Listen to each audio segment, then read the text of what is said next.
much. It's wonderful to be here and to discuss Norwegian children's literature with Oliver.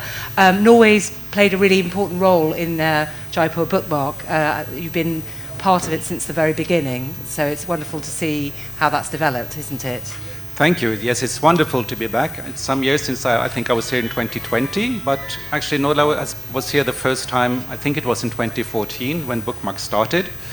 And to see development since then, with some few stalls on a lawn, and that were the small beginnings. To see the scale of it now, it's just wonderful. And to see how professional everything has become. And there was a bit of an introduction about what Norwegian children's literature is characterised by, but could you go into a bit more detail about that? About how Norwegian children's literature is characterised? I think in general it's quite playful, and I just read something about that compared to, for instance, British children's literature. It's more realistic. It deals with everyday situations, everyday life. And is quite open and leaving conclusions to the children themselves, not too moralistic, not too didactic, but leaving it to the children to use their imagination. And so sort of reflecting the position of children in Norwegian society more. Absolutely, because children bringing up children in Norway is maybe compared to many other countries quite free. Yeah. That children are encouraged to think for themselves, to be independent, and it's a country where it's less restricted maybe than in other countries, because it's a quite safe and small society. Yeah. And of course you've got an important year ahead for children's literature with your being guest of honour at Bologna. Can you tell us a bit about the theme for Bologna and how that kind of reflects Norwegian children's literature? Yeah, it's, let's see if I find it here. The theme is what if, or the motto is what if, which deals with imagination, to show the scope of Norwegian children's literature, to how children can play, can roam, can use their imagination. And I'm just looking here if I find a quote.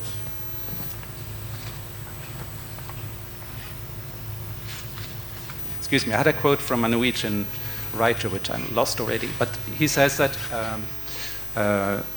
imagine what if you walk into a magical forest? What if you suddenly become a king? What if something unexpected happens? That's how children think. And he said that's what writers do as well. Writers are children who never quite grew up. So that's what we're bringing the literature, which connects the right literature to children. And that's interesting that he talks about all writers doing that, because you also mentioned to me when we chatted earlier that actually quite a lot of people write for both adults and children in Norway. They're not necessarily siloed into one genre or the other. No, it's quite accepted. I don't know how it is in Britain or in India, but I know it, for instance, in Germany, that they say that if you're an adult writer, you should write for adults. If you're a children writer, you should write for children. Whereas in Norway, many writers write in different genres, and you have, for instance, Jon Fosse, the Nobel Prize winner, has written for children. Quite well-known writer Maja Lunde, who wrote the History of Bees, also writes for children. I've shown there we have this loop running with examples of illustrations. So if the conversation gets boring, you can look at the illustrations. So these are just samples of some of the Norwegian books that are being published, and Maja Lunde is one of them here. Yeah, amazing. And what's the scene like for children's literature in Norway? How is that characterised? Well, it's very broad, very varied. So you have many authors, you have many illustrators, and they write in different genres for all ages. And you have many publishers. So it's quite for such a small country, a very lively scene. And there are quite a lot of networks and things, aren't there, that authors are involved in? Well, yes, you have authors organization. You have one specialized organization for children's writers, and you have one for illustrators. and you have different organizations where they can kind of show their work. You have, for instance, you have something called the cultural school bag, which is a system where all school children from the age of 6 till after high school, are to meet authors or artists at the schools during one school year. So there are many events where they meet authors or writers or other artists, and these artists are sent out to the schools, and they work with them. They prepare and they meet these authors or other artists to meet art and culture in the flesh, so to say. And this is a system. I was wondering, how do they finance this? And I found out that it's financed by the betting. Like the lottery. By the lottery, yeah. Because you have a state lottery, state betting, and they have a lot of income, of course. And the surplus goes mostly to sport, but some of it also goes to culture. And this is part of it. That's interesting. So it's self-financing. Similar thing in the UK with the National Lottery there, that they do fund cultural projects, but not that one, which I think would be a great one to adopt in the UK this year, because it's the National Year of Reading there. So I think I'm going to take out a bit of a campaign to say, why don't we do what they do in Norway? Because in the UK. It's a quite of a self-financing system. Yeah. So it works. Amazing. And what else does what does the government do to support literature? I mean, it seems like there's a lot of support, both sort of domestically. I mean, I think there are sort of schemes where books get bought. To tell us a bit more about that. Yeah, it's called the state purchasing system, something like that, where the state buys of children's literature. It's 1,550 copies of all the books that are considered by Norwegian authors to be considered of good enough quality. And I think it's about 60% of everything that's been published will be bought by this system. And they're evaluated by a committee. It's not censorship, it's just to look for the quality. And these books are bought in 1,550 copies, each book, and distributed to the libraries. This is for children's books. For adult books, it's of fiction, it's 750 copies, more or less, that also are distributed to the libraries. And this is kind of the basic. This is a system that started in the early 1960s to kind of enhance Norwegian culture, Norwegian writing, to stop the influence of English mostly, to strengthen this little language. And this kind of forms a basis for the publishers to publish, because we have the security. If the book is good enough, it will be bought in 1,550 copies, which is a lot in such a small country, such a small market. So they can publish, and for the writers to write and to experiment and not necessarily have to be commercially successful from the first book.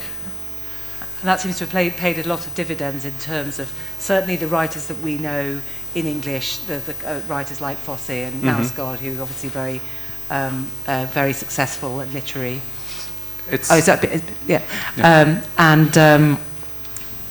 But we don't know so much about those children's authors and how that funding has helped them to experiment. Maybe you could talk a bit more about that. Well, it's the same for all genres, really. That it's being in a very few authors start as bestsellers, and you don't necessarily have to be a bestseller. You have to find your way. You have to find to find your tone, your voice, and this system makes it possible to do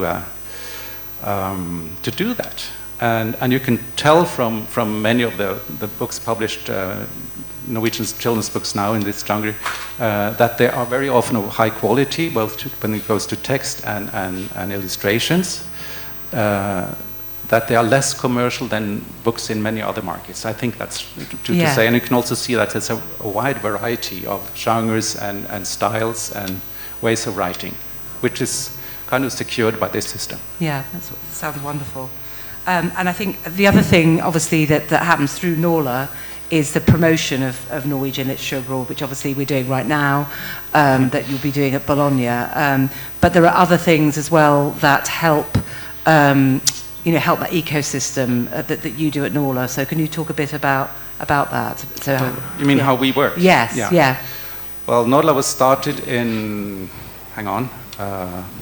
97, I think it was, or was it before?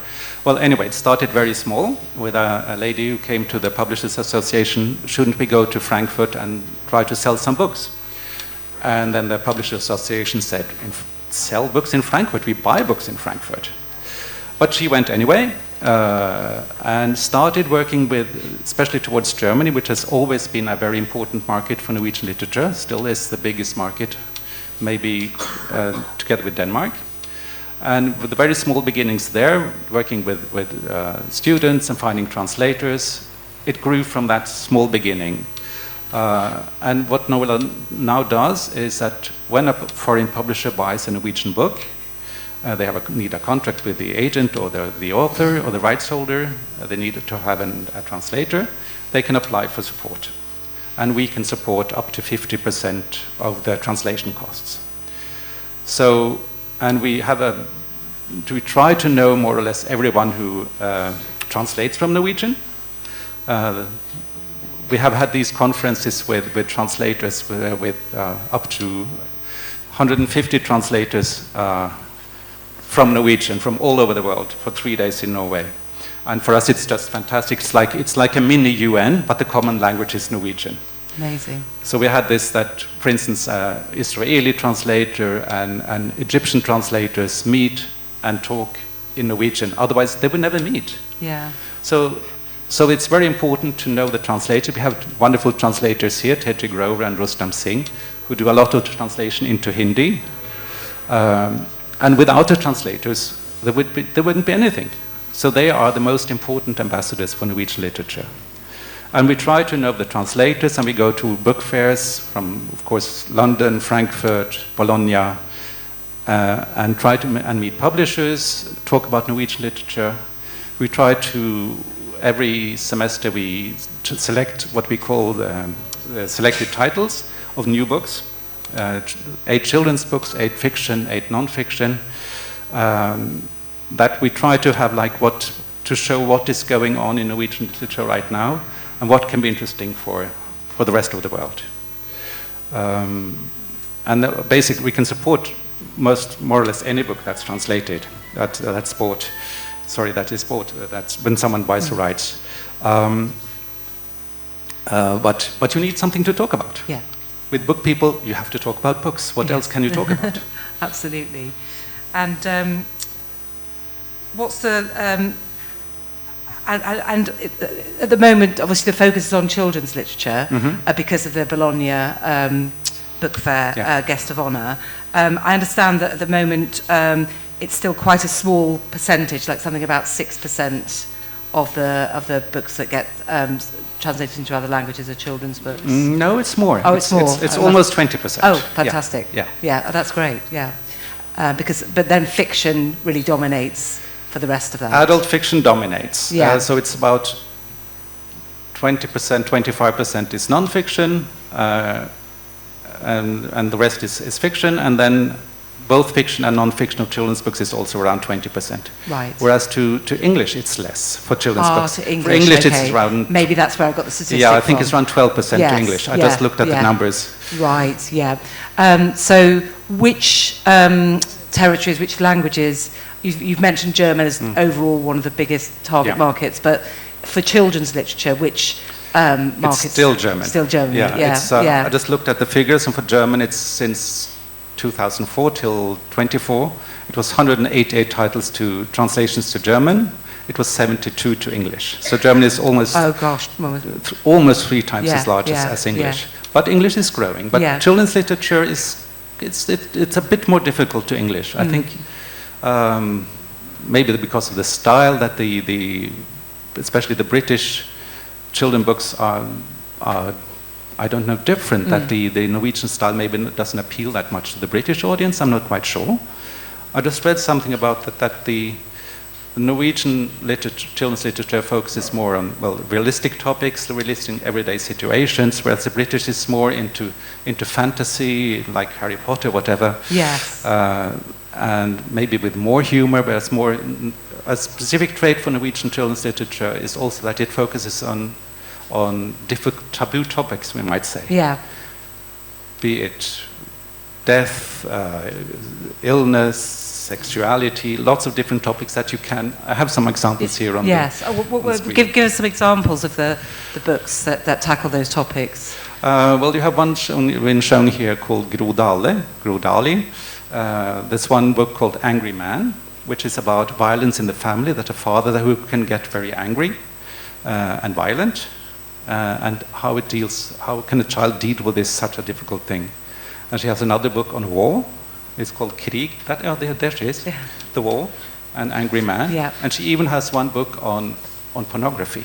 Wow. Where a little boy has his circles in his eyes, discovered this web page with pornography. And how do you deal with that? How do you talk to your children about that? Or how do you, a child, relate to this? Yeah. And because these are things that do exist and do happen. And it can be a great way, can't it, for parents to have those kind of difficult conversations with children. Yeah. So I think, I know there are some great books that have been published about grief, which again is a very difficult conversation. Grief, you know, when people, you mentioned death earlier. Yeah. And it's interesting that perhaps some markets are sort of shying away from those conversations, but really they need to happen. So perhaps that's something that can be really emphasised when you're having all those discussions in the year ahead. You have another example here called Maria Parr, who's translated to lots of languages, but one of her latest book called Oscar and I, there are two, a sister and her younger brother. Their uncle has died. Yeah. And his partner, who was a man, is grieving, and their mother is grieving. It's her brother.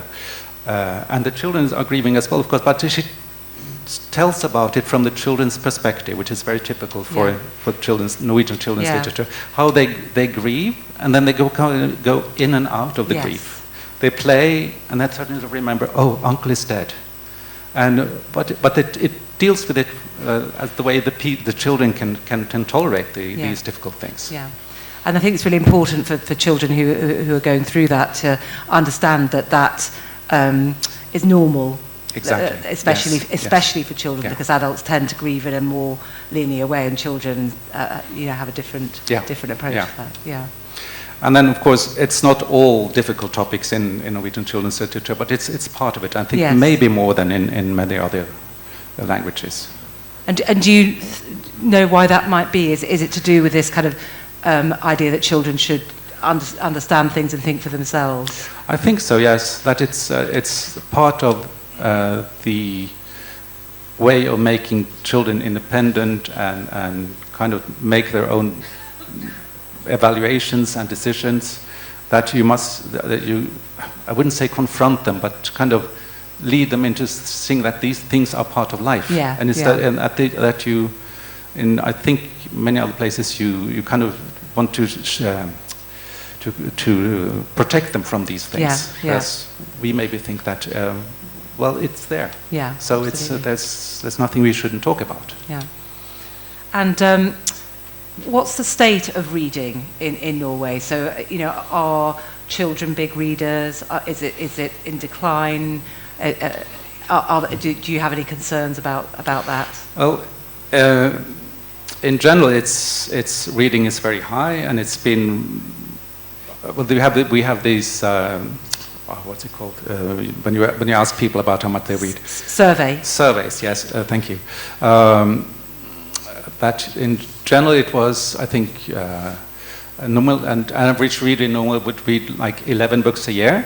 80% would read more than 13 books. Wow. Yeah. Which is quite a lot. And 80% of the parents would read to their children at bedtime. Yeah, which I think is higher than most countries. I think so, yes. Yeah. So it's been very high. And then with this reading on the bed at bedtime, reading and books are perceived as something positive, even from you were very small.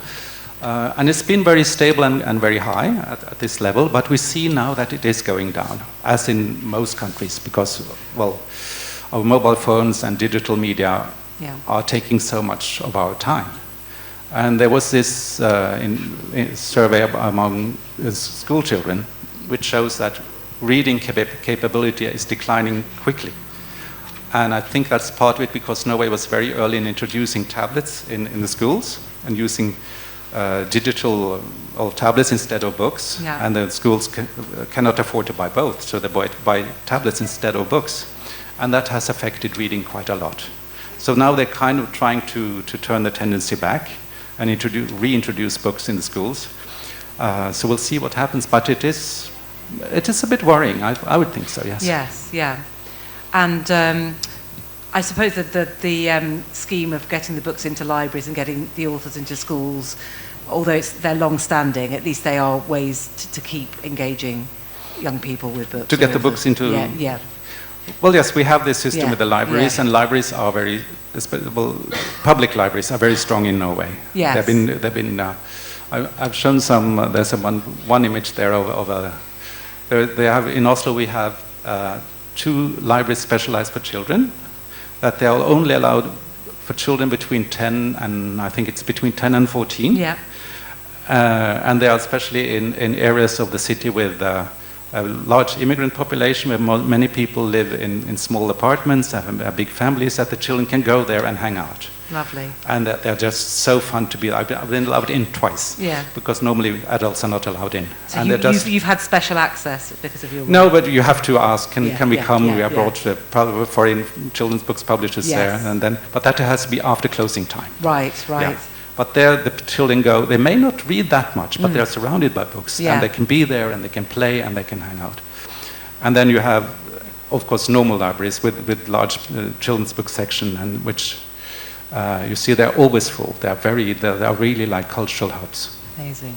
And which particular genres of children's books are most popular? Well, you have, of course, the whole range, from picture books for small children till young adults. You have some example of picture books here, because that's what's easiest to show.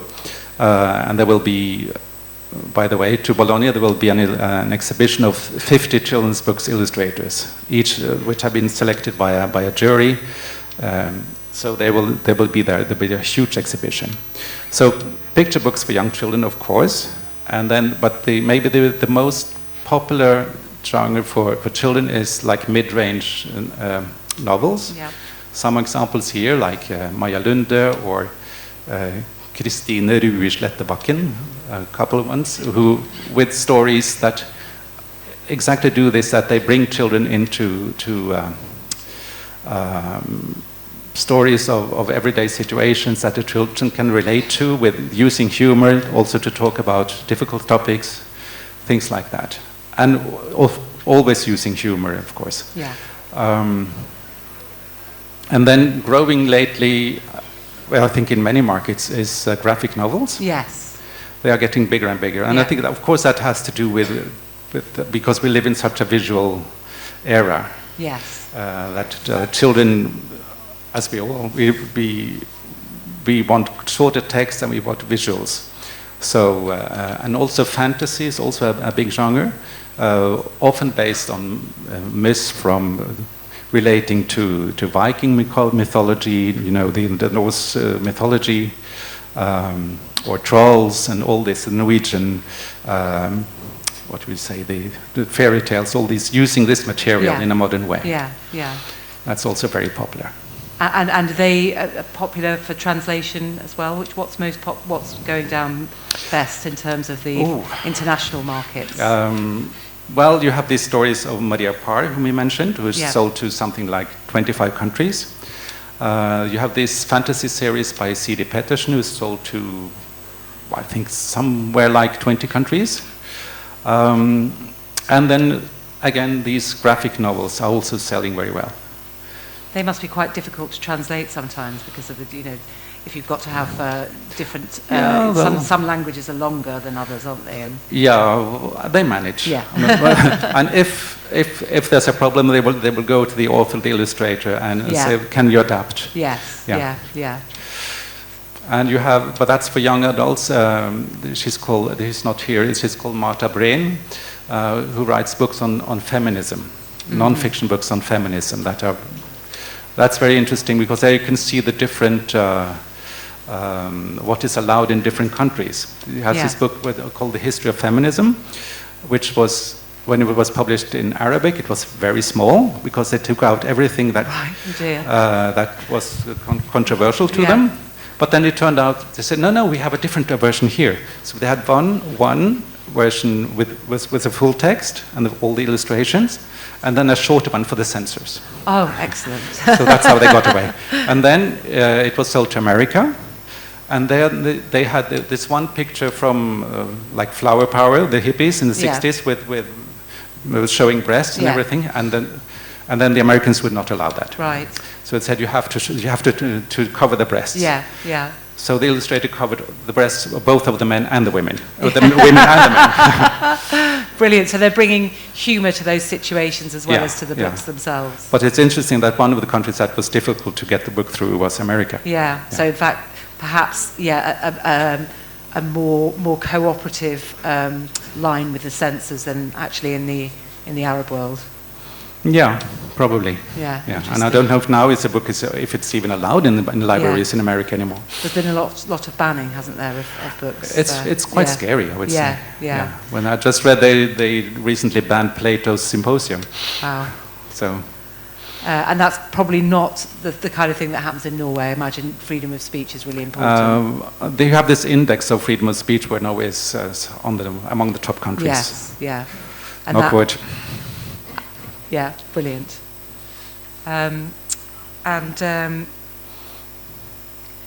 What do you think? What do you hope for from this year? Focusing on children's literature. Well, first of all, to reach a larger audience in different countries. Most of the activities NORLA has done this year has been focused on children's books. We have like one initiative called New Voices on the Way to Bologna, where we had a jury selecting 6 children's books authors who are sold to a couple of countries, but we think we deserve to be better known. So we've been traveling with them to different countries, meeting publishers, promoting the books. So it's really to get people to see what there is, what we have to bring to the world. I feel a bit humbled. I was 2 days ago in Delhi at the book fair, and I see there are so many wonderful books already, so many beautiful children's books, picture books, of course textbooks I cannot read, my Hindi is very poor, not to say non-existent. So I'm not saying that we are better than, but we might be a bit different. Yeah, and I think people want that variety. I think that's what is really important about ensuring that literatures from around the world get translated into other languages. Exactly, and I think it's interesting to see, like, for instance, Maria Parr, who is sold to 20 plus languages. But her first book it's about a girl in a little village on the coast of Norway, with hardly any people, and how her playing in the snow and relating. The whole friend was an old man. This is so specific, but as it is with good literature, when it's personal and specific enough, it becomes universal. People can recognize themselves in these characters. Yeah, even if it's a country as populous as India, where that being alone and not knowing many people is probably an unfamiliar. Oh, it's sold to, it's published in Hindi, so it must work. Yeah, exactly. Yeah. Maybe sometimes it's about getting insights into other cultures, isn't it? But then also, as you say, there is always a universality there. Well, I think it might be interesting to see the differences, but at the same time that we're all human. Yeah. We're not that different, are we? Yeah, absolutely. We have the same feelings and the same wishes and dreams. Yeah. Everywhere. And all of those universal experiences, sometimes difficult experiences as well, that you say that the children's literature particularly is very good at in Norway. Sorry, that. All the difficult experiences, we all share those too. Yeah, of course. Yes. Yeah. And I think that's good books, good literature will travel anyway. Yeah. Or it will be recognized for its qualities. Yeah, absolutely. Do you think that there are authors that are already coming through that are going to be sort of the stars of the year? I mean, I know you have quite a large number that you've selected to promote. But are you already getting some good reactions, maybe in Delhi and places like that? We didn't bring nude books to Delhi, so I cannot say that. Okay. But we're looking very much forward to Bologna. We will bring lots of authors where people can meet them in person. Yeah. Of course, there you're focusing. They're meeting the audience, so there will be lots of books that already are translated. Yes. Yeah. And then we meet publishers with new books. Yes. Yeah. Yeah. So that's always the pleasure to. I think it's always like that because most people who are in the book business are there because they love literature. Absolutely. Be it adult literature or children's literature. Of course, you want to sell. You have to make a profit. But when you talk about a book and you have feelings, when you love a book, and you can see the glimpse in the eye, oh, this is interesting. Yes. I want to know about this book. I want to read it. I want to see if that's something we can do. Yeah. Because if you were in it for the money, you would be somewhere else. Absolutely. And it's brilliant, isn't it, to just go around the world sharing that enthusiasm and lighting that spark in people's lives, which hopefully then lights the spark for children of that pleasure in reading. Because I think that's one of the things, certainly in the UK, we have this year the National Year of Reading. And I think it's all about one of the issues that is eroding the amount of time that young people are spending reading, is where it becomes a bit too instrumental, and it's all about you need to learn how to read. Exactly. And you need to kind of get that proficiency, and yet really it's that pleasure that's really is the most important thing, isn't it? Exactly. You must bring the children, or adults for that matter, into the book and to feel the pleasure of reading, of using your own imagination. And also it's always fun to when you bring authors to meet the audience, to meet young readers, to meet children, to see how good they are at getting over it, even if they don't speak the same language. Yeah. Because I think children's authors are so often, they are in touch with the child within. Absolutely. They have never left their childhood. Yeah. And so they meet the children, and they're fantastic in connecting. Amazing. Well, I think it's now time to open up to the audience for questions. So there's a gentleman in the front row. Is there a mic going round? The gentleman there. Yes, that's it. So I'm a publisher on translation.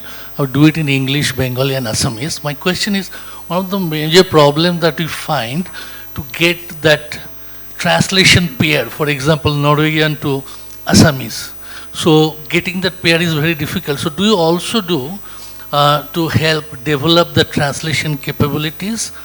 Or since so many languages are getting translated, I'm hoping that is directly translated from Norwegian, right? So what kind of support we can get if we want to translate and build translation capability from Norwegian to Assamese or Bengali like that? You mean to translate directly? Directly, yeah. That of course is a huge problem to many languages, because such a small language as Norwegian is not taught many places. It's very difficult to get, right? So what you have, I know there's one translator translating directly to Hindi. I don't know anyone translating directly to any other Indian language.